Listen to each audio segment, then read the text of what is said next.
Hello! അങ്ങനെ സുഗമോദേവിയിൽ ഭയങ്കരമായിട്ടുള്ള നിമിഷങ്ങളാണ്. നമ്മുടെ പൂജാരി വന്നിട്ട് പറയുന്നുണ്ട്, ചന്ദ്രോത്ത് വീട്ടിൽ ഒരാത്മാവ് കറങ്ങി നടപ്പുണ്ടെന്ന്. അപ്പൊ എല്ലാരും വിചാരിച്ചിരിക്കുന്നത് മീരയുടെ ആണെന്നാണ്. പക്ഷേ പിന്നീടായിരിക്കും അത് ഋഷിയുടെ ആത്മാവാണ് എന്നതും ഋഷി മരണപ്പെട്ടു എന്നുള്ളതും ഒക്കെ നമ്മുടെ ചന്ദ്രോത്ത് വീട്ടുകാർ അറിയുന്നത്. ഋഷിയെ കൊന്നത് നമ്മുടെ നന്ദനാണെന്നുൾപ്പെടെയുള്ള കാര്യങ്ങൾ അറിയും. അപ്പൊ ആരൊക്കെ ആർക്കൊപ്പം നിൽക്കും എന്നുള്ളതും നമുക്ക് കണ്ടു തന്നെ അറിയേണ്ട ഒരു കാര്യം തന്നെയാണ്.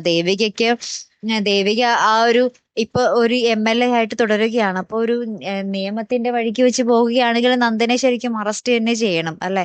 അപ്പൊ ദേവിക ആർക്കൊപ്പമായിരിക്കും നിൽക്കുന്നത്? ഇനി നന്ദന് വേണ്ടി എന്തും നമ്മുടെ ദേവിക സഹിക്കുമല്ലോ. അപ്പൊ നന്ദന് വേണ്ടി നമ്മുടെ ദേവിക ഈ ഒരു കുറ്റം ഏറ്റെടുത്ത് ദേവിക ജയിലിൽ പോകുമോ എന്നുള്ളതും നമുക്ക് അറിയേണ്ട ഒരു കാഴ്ച തന്നെയാണ് അല്ലെ പ്രേക്ഷകർ. അത്രയ്ക്കും ഭൂമിയോളം ക്ഷമിക്കുന്ന ഒരു ക്യാരക്ടറാണ് നമ്മുടെ ദേവികയുടേത്, സഹിക്കുന്ന ഒരു ക്യാരക്ടർ.